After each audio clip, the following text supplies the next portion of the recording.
Thanks for joining us for CBN's On the Home Front. I'm Mark Martin. Today we're taking a closer look at our canine friends and their role in the military.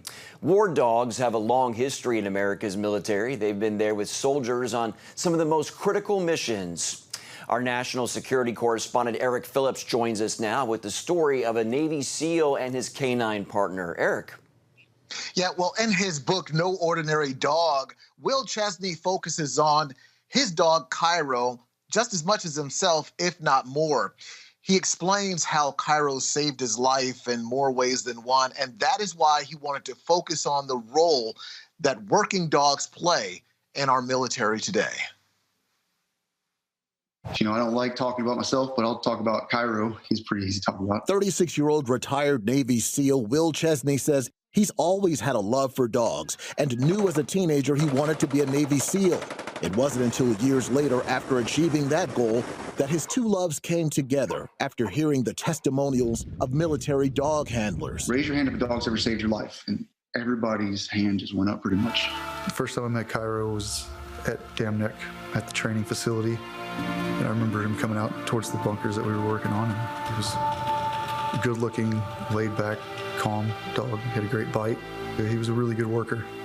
I got pretty lucky getting him. Non-stop training built trust, relationship, and a deep dedication. You know, we asked these dogs to do some pretty dangerous stuff. You know, sometimes they lay down their lives to save ours. That almost happened during a 2009 mission in Afghanistan when Cairo was shot while protecting his teammates. When I saw him, he collapsed. I thought he had passed away.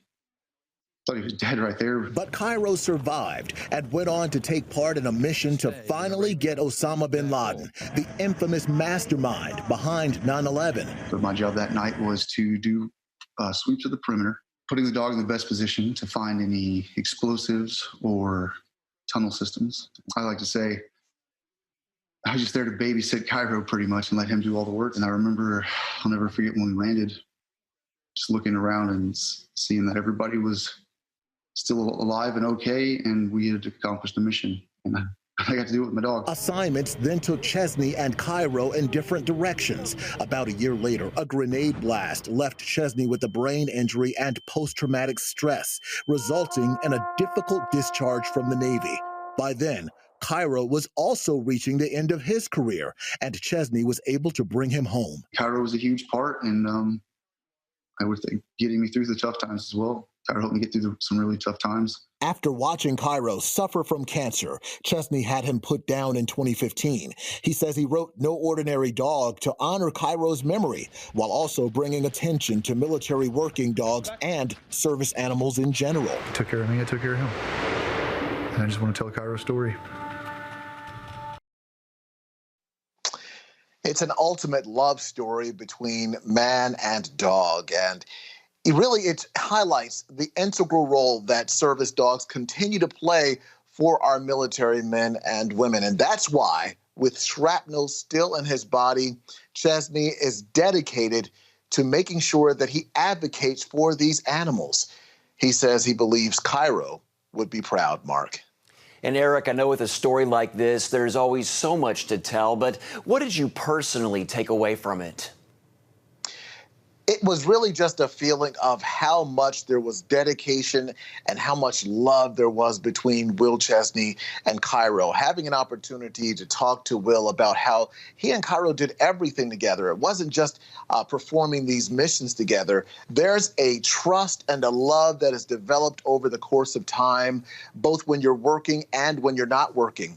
And what's interesting that happened in this particular story is once Will could no longer perform his mission as a Marine, he then had to go home, and just out of fate, and some might say it's more than just fate, but around that same time, Cairo was being retired, and he was able to help Will through those wounds, those mental and physical wounds, even after they both had been retired from the military. So we're talking about a situation where there was an endearing love. And I think that happens not just for military dogs, not just for working dogs, but even for those of us who have dogs and pets of our own. We understand that deep sense of love that you feel from the pet owner to pet, and that deep sense of loss when they're gone. Yeah, true camaraderie there. All right, Eric. And Eric is going to be here throughout this special. And we are also joined now by Lieutenant Colonel Oliver North and former Army Ranger and CBN contributor Chuck Holton.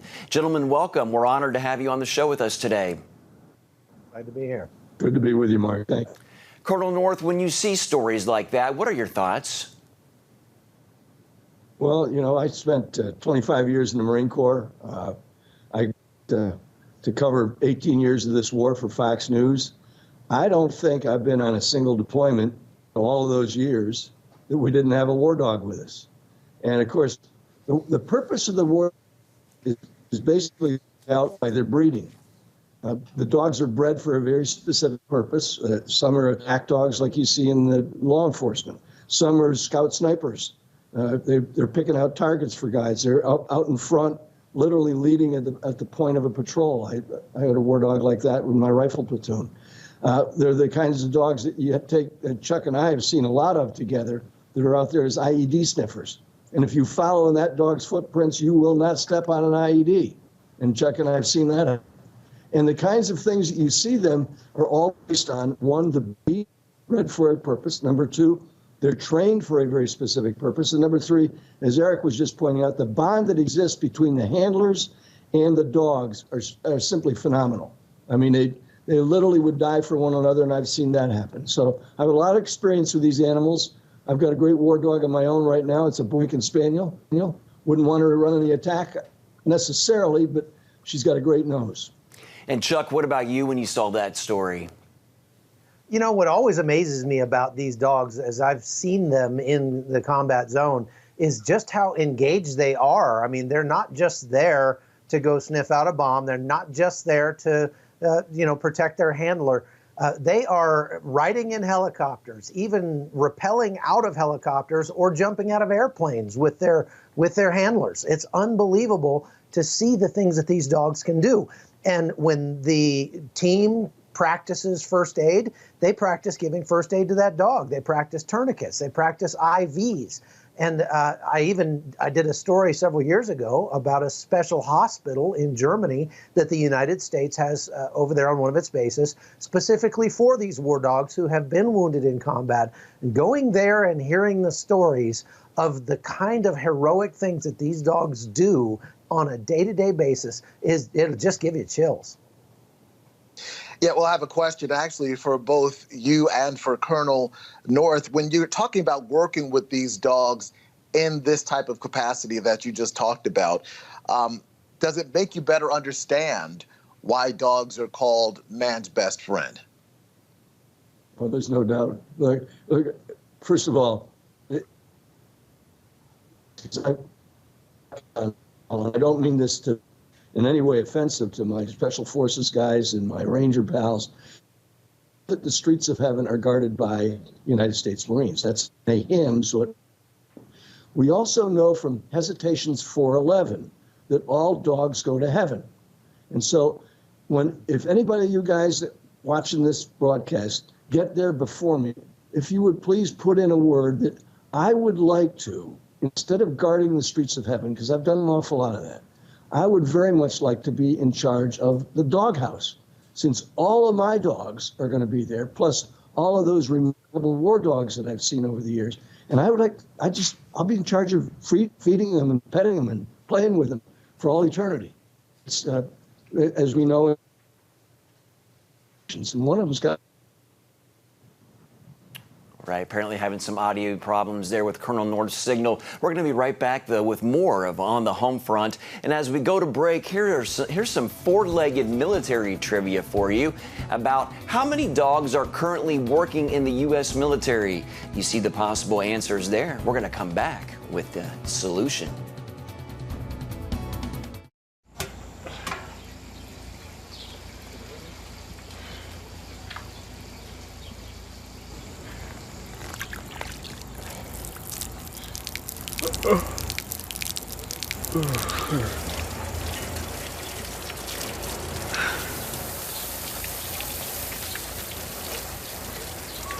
Life is better with a good night's sleep.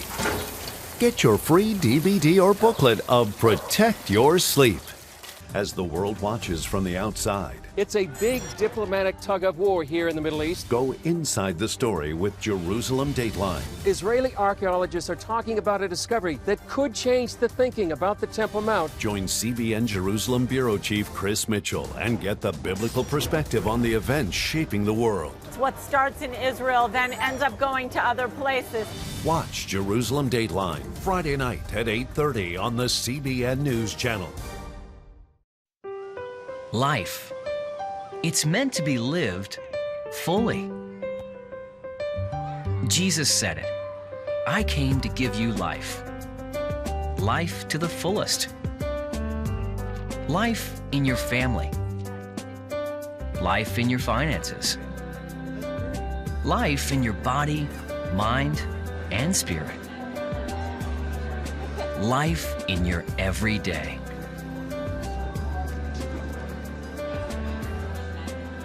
At CBN.com, we're taking what Jesus said seriously. We're here to help you discover life. Life. Live it fully. CBN.com.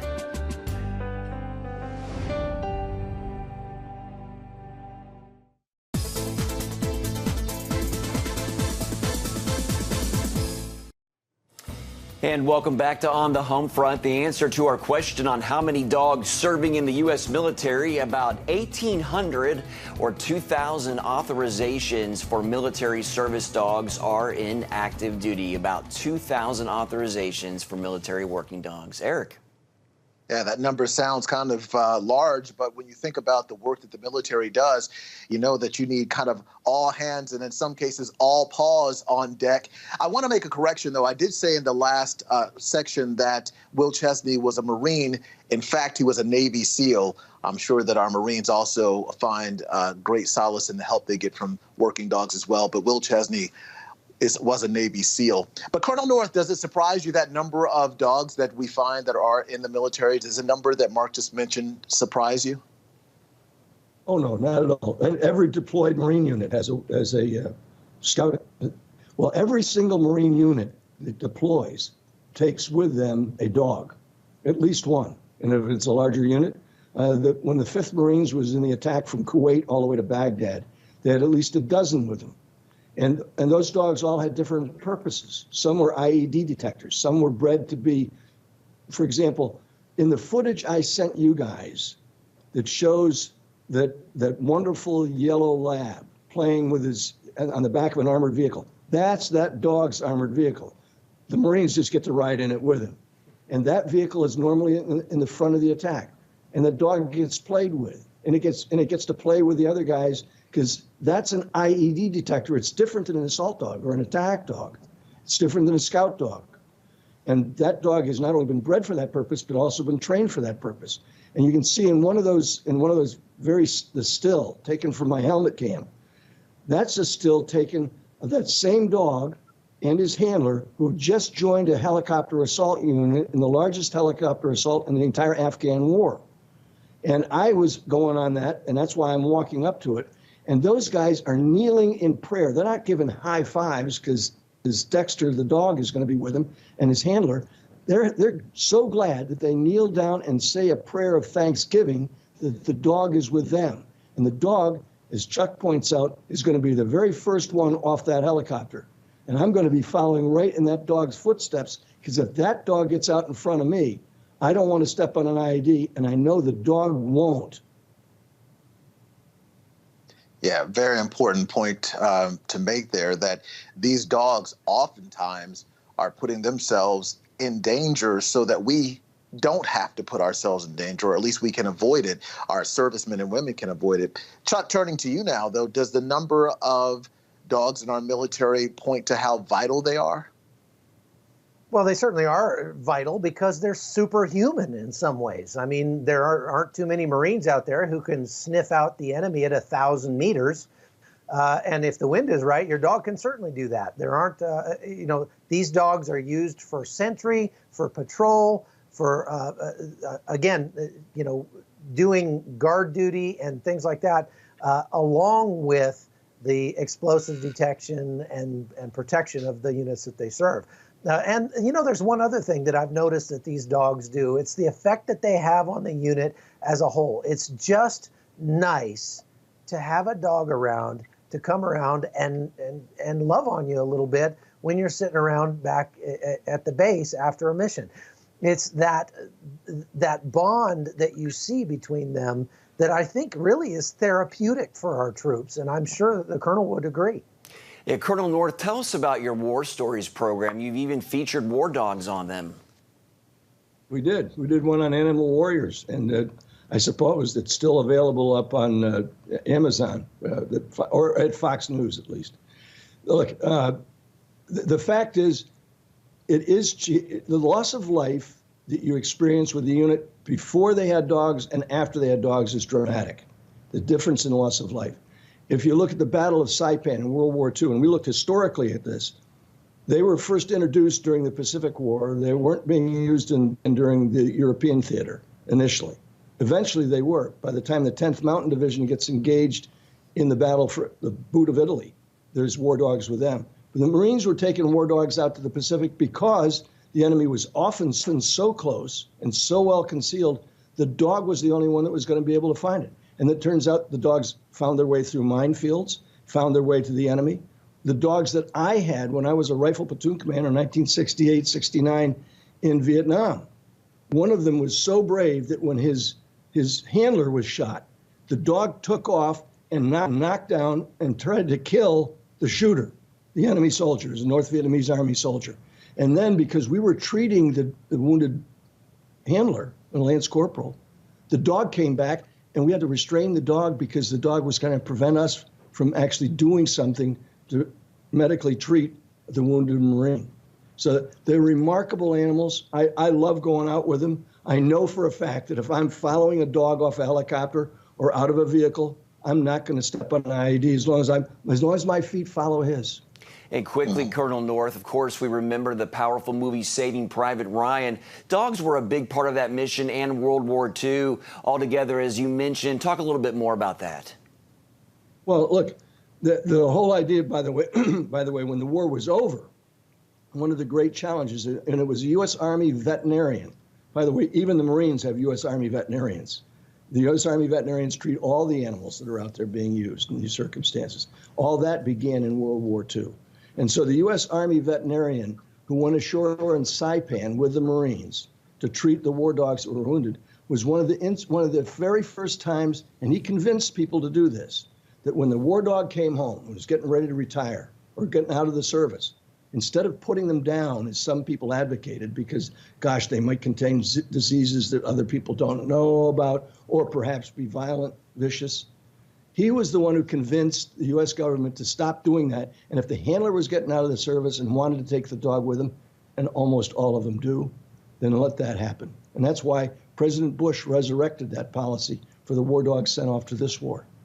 All right. Thank you, gentlemen. Well, we have some more war dog trivia for you at home. When did dogs officially start serving in U.S. military conflicts? You got a little hint in the previous interview. The Revolutionary War, World War I, World War II, or the Vietnam War? We'll be back with the answer.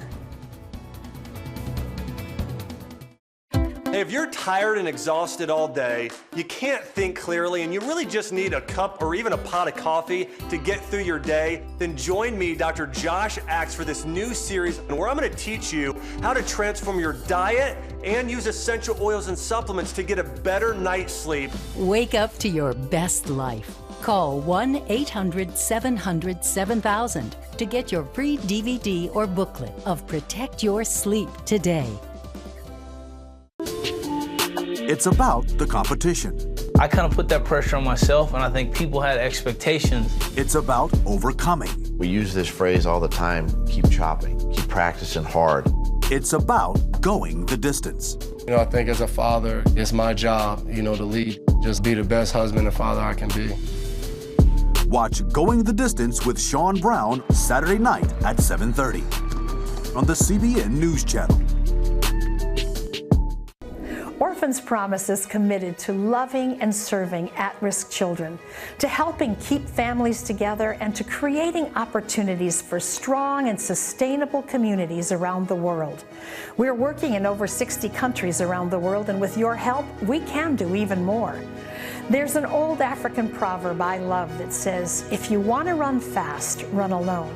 But if you want to run far, run together. At Orphans Promise, we want to run far so we can touch the lives of as many orphaned and vulnerable children as possible. But we don't want to go alone. We're out to change the world, one child, one family, one community at a time. Will you join us?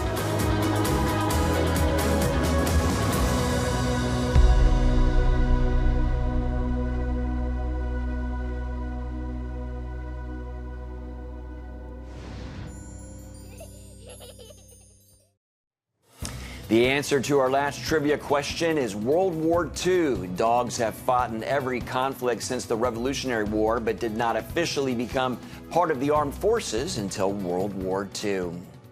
We are back now with my co-host Eric Phillips, Lieutenant Colonel Oliver North, and CBN News contributor and former Army Ranger Chuck Holton. Gentlemen, a lot of movies out there, many of them based on true stories like Megan Levy and Max. Let's talk about them. Colonel North, we see in Megan Levy's story just how much these war dogs can change a soldier's life for the better. Elaborate on that.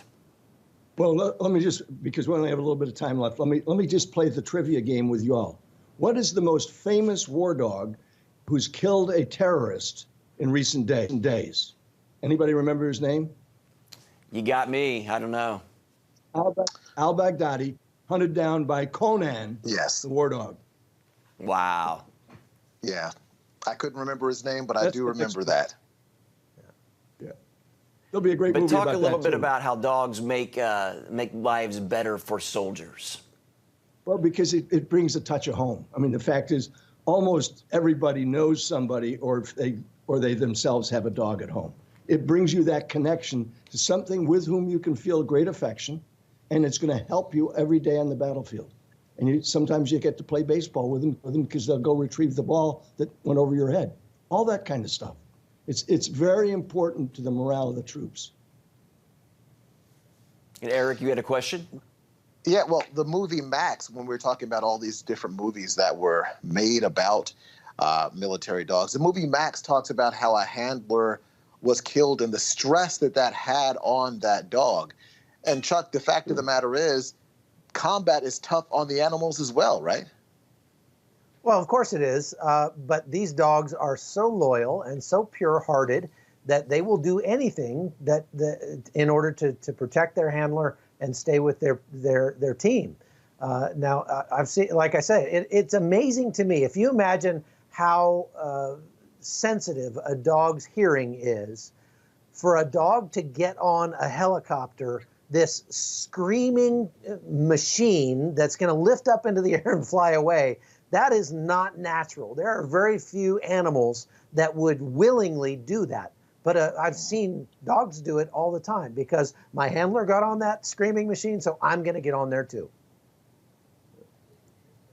Wow. All right, we're going to leave it right there in this block, but don't go anywhere. We have more of On the Home Front after the break, but we do have another trivia question for you. Where do almost all military working dogs receive their training? See the options there? Your answer is next.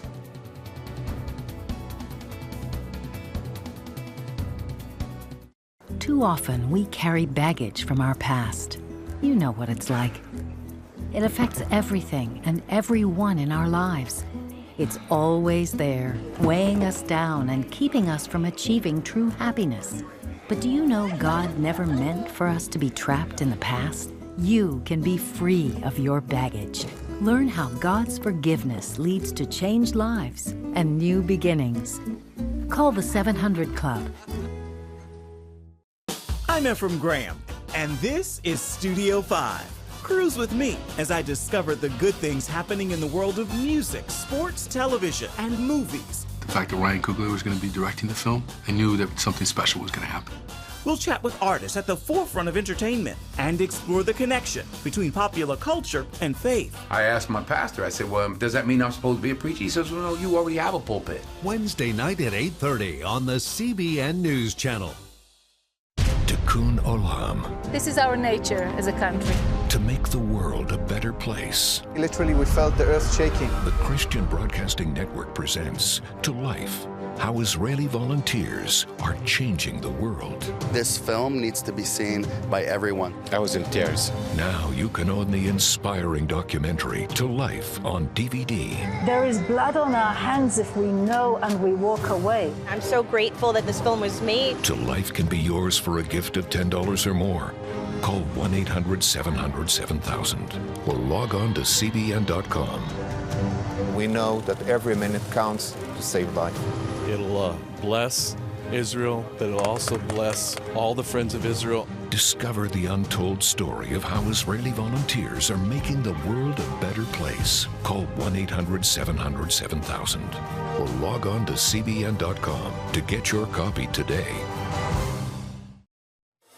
We're back. The answer to the last trivia question about where the dogs are trained is at the Joint Base San Antonio Lackland in Texas. As we wrap up, we wanted to go on the lighter side and talk about how dogs really are man's best friend in a lot of ways. And movies as far back as Rin Tin Tin show that. Who remembers watching the movies or TV shows? Eric, first of all, your thoughts and on this and your closing thoughts on these four-legged friends.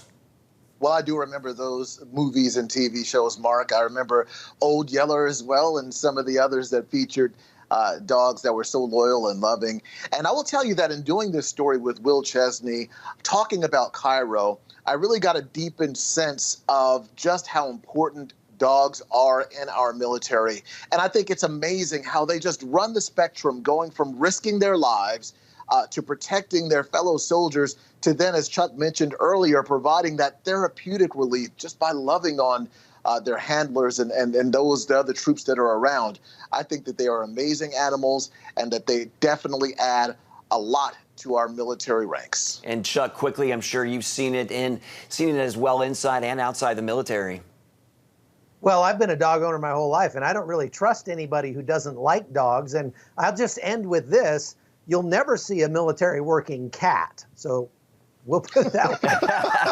That's a great point. And Colonel North, we're going to give you the last words. Quickly, fond memories of Rin Tin Tin or any service dogs or pets? Absolutely. And just like Chuck just said, 77 years I've been on this planet, and I've got a dog the entire lifetime of it. The beagle that my brothers and I grew up hunting behind is not the kind of dog that I'm so familiar with jumping off the back of a helicopter behind him. The bottom line of it is, thank the good Lord that we've got people who breed and train these dogs for these purposes to save the lives of these soldiers, sailors, airmen, guardsmen, and Marines. Semper Fi. So true, and thank the Lord for these animals themselves. Gentlemen, thank you all for your time. Eric Phillips, Chuck Holton, and Colonel North, we really appreciate it and hope you enjoyed it today as we talked about war dogs. And that's going to do it for today. We hope you all join us next time. Have a great day. Thanks again for watching On the Home Front.